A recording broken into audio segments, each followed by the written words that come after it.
घर की एक एक ईंट में शामिल उनका खून पसीना, सारे घर की रौनक उनसे, सारे घर की शान पिता, सारे रिश्ते उनके दम से, सारे नाते उनसे हैं, सारे घर के दिल की धड़कन, सारे घर की जान पिता। शायद रब ने देकर भेजा भाई ये अच्छे कर्म का, उसकी रहमत, उसकी नियामत, उसका है वरदान पिता। खुश तो हमें होना चाहिए था कि वो हमें मिले, पर जन्म लेने की खुशी कोई और मनाया जा रहा था, वो थे पापा।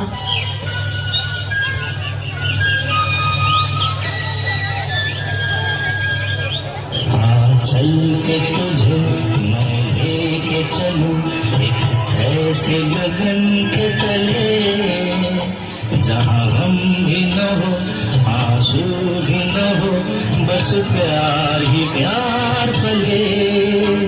हाँ चल के तुझे मैं लेके चलूं एक ऐसे गगन के तले, जहां हम भी न हो, आंसू भी न हो, बस प्यार ही प्यार फले, एक ऐसे गगन के तले। सपने तो हमारे थे, पर उन्हें पूरा करने का रास्ता कोई और दिखाया जा रहा था, वो थे पापा।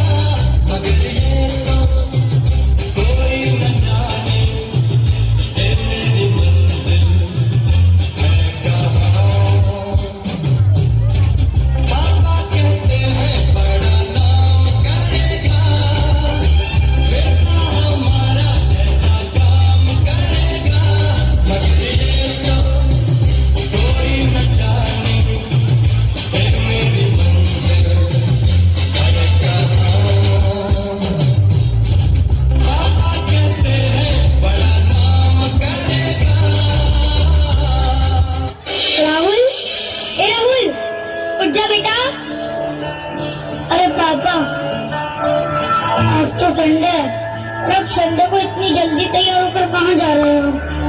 बेटा काम का प्रेशर ज्यादा है ना, इसलिए संडे को भी काम करना पड़ेगा। क्या पापा आप भी फालतू जॉब में लगे हुए हो?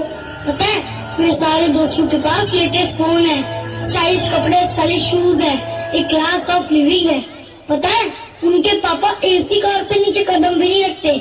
आप भी थोड़ा बड़ा सोचो पापा, आप भी कुछ ऐसा करो ना जैसा मेरे फ्रेंड्स के पापा करते हैं। नहीं तो सब जरूरतें ही पूरी हो पाएगी, ख्वाहिशें नहीं।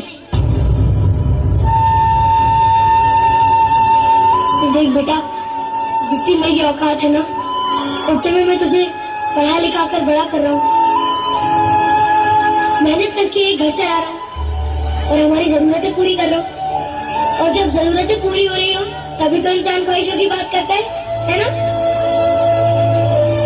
फिलहाल ये ले 10,000 रुपए, कल अकाउंट में जमा करवा देना।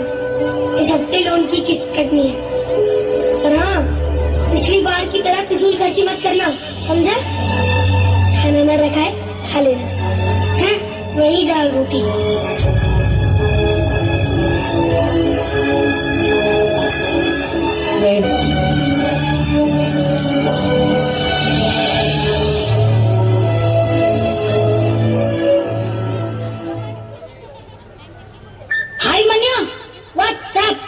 यार घर पे बैठे बैठे मैं बोर हो गया हूँ, तेरे घर आ जाऊँ, तेरे होम थिएटर पर फिल्म देखते हैं। सॉरी है तू? अरे सुनना मजा आएगा, चल आज मैं पार्टी देता हूँ। अरे पक्का? हाँ बंटी को भी बुला लेना।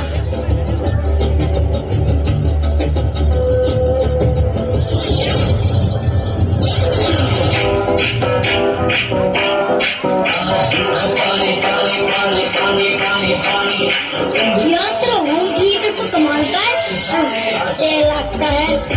हाँ तो तू है भी तो करोड़पति की औलाद, मैं भी बड़ा होकर बिजनेस करूंगा ना, फिर देखना।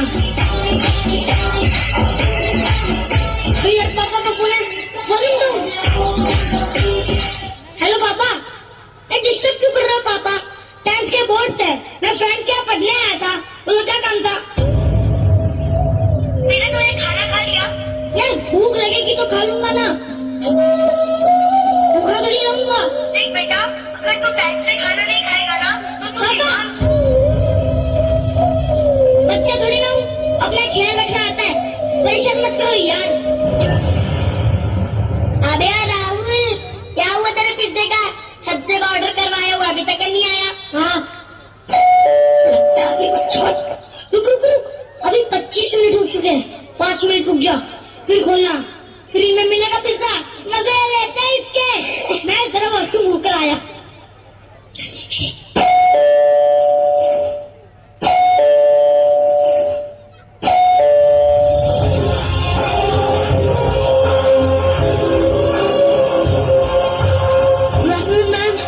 पिज्जा क्या अंकल, कितना टाइम लगा दिया तुमने? मैं वो लिफ्ट बंद थी, इसलिए 7 माला चढ़ के आया हूँ। क्या हुआ? कुछ नहीं यार, ये सब इनके ड्रामे होते हैं। लिफ्ट बंद थी, सीधा सीधा क्यों नहीं बोलते? लेट हो गए थे। सॉरी मैम, इस टाइम पेमेंट दे दीजिए, नेक्स्ट टाइम बिल्कुल लेट नहीं होगा। क्या सॉरी, यही नाटक होता है इन लोगों का।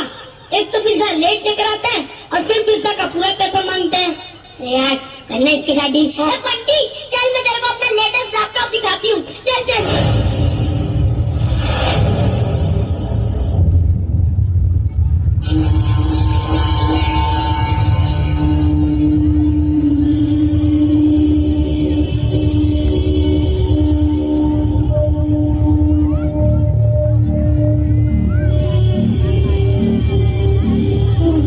पापा ये सब क्या? आप तो ऑफिस में जॉब करते थे। हाँ सर। वो क्या है ना, मेरा एक बेटा है राहुल, मुझे उसे एक बहुत बड़े कॉलेज में पढ़ाना है। उसी के लिए लोन लिया था, उसी को चुकाने के लिए ये काम भी कर रहा हूँ मैं।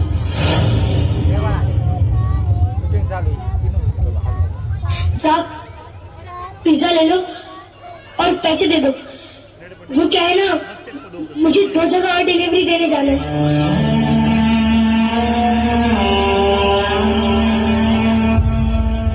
अगर वहां लेट हुआ तो मुझे समझने के लिए मेरा बेटा नहीं होगा ना।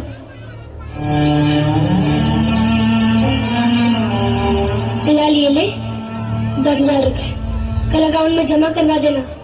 इस हफ्ते लोन की किस्त कटनी है।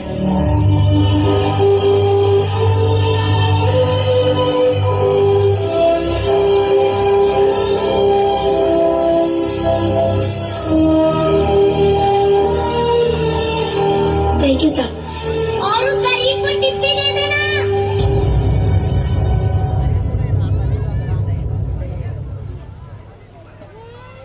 सर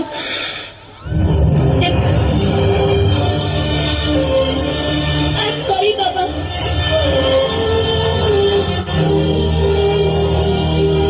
मेरे ही कारण आपको ये काम भी करना पड़ रहा है और मेरे ही कारण ये सब भी होना पड़ा।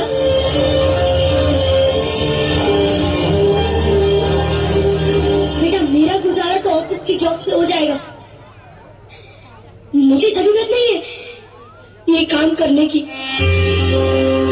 पर फिर भी मैं 2 नौकरियां कर रहा हूँ ताकि तेरी जरूरतों के साथ साथ ख्वाहिशें भी पूरी कर सकूं। कि मैंने नहीं सोचा था तू मुझे धक्का देगा। आई एम सॉरी पापा, पढ़ाई करने के लिए मैं स्कूल जरूर जाता हूँ, लेकिन असली सबक आज आपने मुझे सिखा दिया पापा।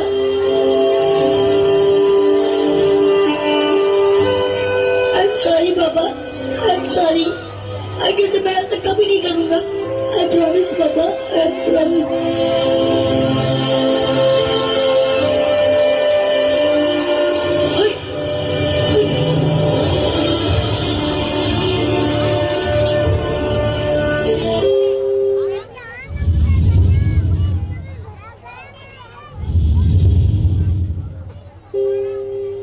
नन्ही सी आंखें और मुड़ी हुई उंगलियां थी। ये बात तब की है जब दुनिया मेरे लिए सोई हुई थी। नंगी से शरीर पे नया कपड़ा पहनाता था। ईद वीद की समझ न थी, पर फिर भी मेरे साथ मनाता था। घर में खाने के वांदे थे, पर एफडी में पैसा जुड़ रहा था और उसके खुद के सपने अधूरे थे, पर मेरे लिए बुन रहा। वक्त कटा, साल बढ़ा, पर तब भी सब अनजान था। मैं फिर भी उसकी जान था। बिस्तर को गीला करना हो या फिर रातों को रोना, एक बाप भी था जिससे छीना मैंने उसका सोना था। सुबह फजर तक गोदों में खिलाता, झूलों में हिलाता, फिर दिन में कमाता, शाम में चला आता, कभी खुद से परेशान, कभी दुनिया का सताया था। एक बाप ही था जिसने मुझे रोते हुए हंसाया था। अल्फाजों से तो गूंगा था मैं, पर वो मेरे इशारे समझ रहा था। मैं खुद इस बात से हैरान हूँ आज कि कल वो मुझे किस तरह पढ़ रहा था। अब्बा तो छोड़ो यार, अभी आ भी निकलना था, पर वो मेरी हर फरमाइशों को पूरा कर रहा था और मैं भी उसके लाड प्यार में अब ढलने लगा था। घर से वो निकल ना जाए, अब उसके कदमों पे नजरें रखने लगा था। और मुद्दे तो हजार थे बाजार में उसके पास, पर कब ढल जाएगा सूरज उसको इसका इंतजार था। और मैं भी दरवाजे की चौखट को ताकता रहता था। जब होती थी दस्तक तो वॉकर से झांकता रहता था। देख के उसकी शक्ल में दूर से चिल्लाता था। जो भी इशारे मुझे आते थे उससे उसे अपने करीब बुलाता था। वो भी छोड़ छाड़ के सब कुछ मुझे सीने से लगाता था। कभी हवा में उछालता था, कभी करतब दिखाता था मेरी एक मुस्कान के लिए। कभी हाथी कभी घोड़ा बन जाता था और सो सकूं रात भर सुकून के साथ। इसीलिए पूरी रात एक करवट में गुजारता था। और वो बचपन शायद अब सो चुका था और मैं जवानी की दहलीज में कदम रखने लगा था। उसकी कुर्बानी को उसका फर्ज समझने लगा था। चाहे वो फिर खुद बिना पंखे के सोना हो, या मुझे हवा में सुलाना, या फिर ईद का वो खुद पुराना कपड़ा पहनना हो और मुझे नया पहनाना, या तपते हुए बुखार में वो ठंडे माथे पे रखी हुई पट्टियां हो, या मेरी हर जिद के आगे झुक जाना। वो बचपन था, वो गुजर गया, वो रिश्ता था, वो सिकुड़ गया और मैं उस कुर्बानी के बोझ को उठा नहीं पाया। इसीलिए वो शहर में कहीं दूर छोड़ आया। नया शहर था, नए शहर की हवा मुझ पे चलने लगी थी। अपने बाप की हर नसीहत मुझे एक बचपना लगने लगी थी। काम जो मिल गया था, पैसा जो आने लगा था, क्या जरूरत है बाप को, ये सोच मुझ में पलने लगी थी। और उधर मेरा बाप बेचैन था मेरी याद में कि कुछ रोज तो घर आ जा बेटा, बस यही था उसकी फरियाद में। अब घड़ी का कांटा फिर पलट चुका था। कल तक मैं किसी का बेटा था, आज किसी का बाप बन चुका था और हसरतों का स्वेटर मैं भी ढूंढने लगा था। कल क्या करेगा मेरा बेटा, मैं भी यही सोचने लगा था। अब दुनिया में उससे कोई आगे था, न कोई अपना था, सब पराया था, बस वही एक सपना था। तब मुझ में एक जज्बात उमड़ने लगा था, जिस जज्बात से मैं हमेशा अनजान था कि कल क्या गुजरी होगी मेरे बाप पे। अब मुझे ये समझ आने लगा था। फिर उस मोहब्बत की मूरत होता है जो लफ्जों में ना बुना जाए और कलमों से जो ना लिखा जाए, वो होता है बाप। जो रोते हुए को हंसा दे और खुद को माजूर बना के तुम्हें खड़ा कर दे, वो होता है बाप। एक रोज तुम्हें एहसास जरूर होगा कि मसरूफ तुम थे, उम्र दराज वो होगा जिसकी उंगली का सहारा पकड़ के चला करते थे, आज वही छड़ी का तलबगार होगा। और जिसके सपने में जी रहे हो आज, कल वो ना रहे तो क्या होगा। पर अभी वक्त बचा है कुछ खास तुम्हारे पास, तब तक जब तक बाप का साया तुम्हारे साथ होगा और जन्नत की तलबगार हो तो सीने से लगा लेना, क्योंकि वही का जन्नत का सरदार होगा। सब गिले शिकवे मिटा के चिपक जाना उसको, क्योंकि आज तो बात है पर वो कल तुम्हारे साथ न होगा, कल तुम्हारे साथ न होगा।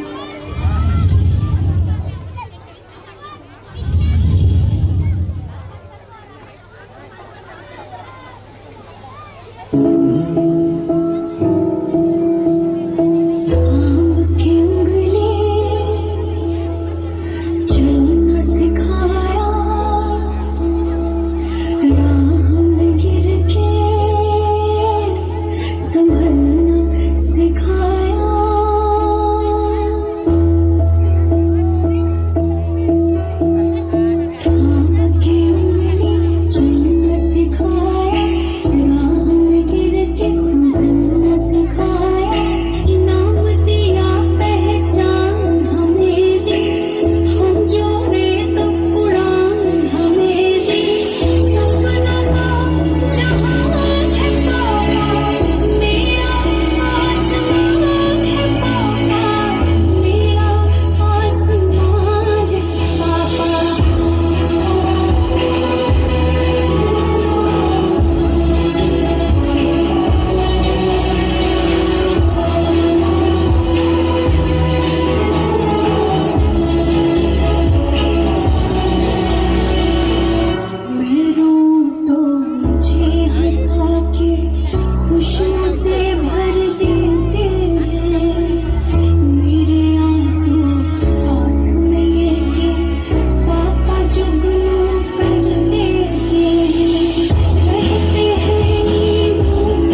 माँ बाप जिंदगी के पेड़ की जड़ है। पेड़ कितना ही बड़ा क्यों ना हो जाए, कितना ही हरा भरा क्यों ना हो जाए, जड़ काटने से वो हरा भरा नहीं रह सकता। कि जिन बच्चों की खुशियों के लिए एक बाप अपनी मेहनत की पाई पाई हंसते हंसते उनको खर्च कर देता है, वही बच्चे जब बाप की आंखें धुंधली हो जाती हैं तो उन्हें कतरा भर रोशनी देने से क्यों घबराते हैं? My name is S.A.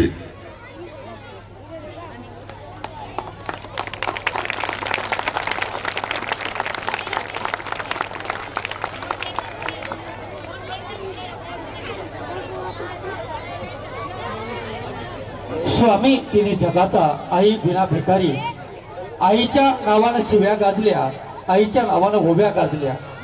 आई कवितेतून दिसली, आई मालिकेतून दिसली, आई चित्रपटानं मांडली।